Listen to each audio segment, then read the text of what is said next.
নমস্কার বন্ধুরা, গোপাল ভাঁড় সিরিজের নতুন গল্পে আপনাদের সকলকে জানাই স্বাগত। আজকের গল্প হলো অজানা অতিথি।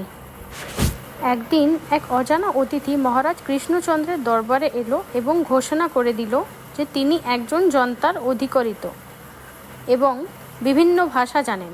মহারাজ যে বিবেক সম্পন্ন ব্যক্তিদের বিশেষভাবে ভালোবাসেন, সাথে সাথে তাকে মন্ত্রী হিসাবে নিয়োগ করে নিলেন। সময় যেতে যেতে স্পষ্ট হলো যে অজানা অতিথিটা আসলে একজন বুদ্ধিমান এবং ভাষাযোগ্য।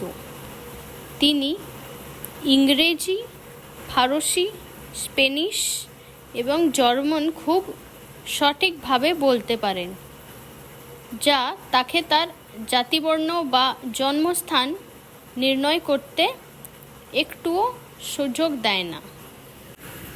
তার আচরণও একদম বিশেষ, সামান্য ও আন্তর্জাতিকভাবে গঠিত।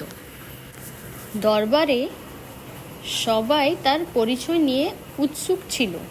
একদিন এই বিষয় নিয়ে চর্চা করার সময় মহারাজ হাসির ছন্দে বললেন, গোপাল, যদি তুমি এই অজানা অতিথির জন্মস্থান বের করতে পারো তাহলে আমি তোমাকে 2 সনেক শিক্ষা দেব। গোপাল বলল, যা আপনি বলেন মহারাজ, 2 দিন আমাকে দিন, আমি এনার আসল জন্মস্থান বের করে দেব। তারপর গোপাল কাজ শুরু করলো। তিনি জানতে পারলেন যে অজানা অতিথি আগামী দিন দরবারে উপস্থিত থাকবেন। গোপাল রাজার মহলের দরজার পাশে লুকিয়ে থাকলো।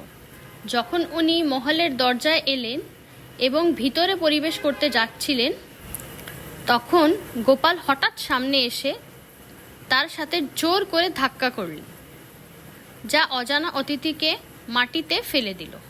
আরও জোরে চোট পেয়েছিল এবং রস করে বলল, তুমি কি পানন্দা দেখা পাও না রে?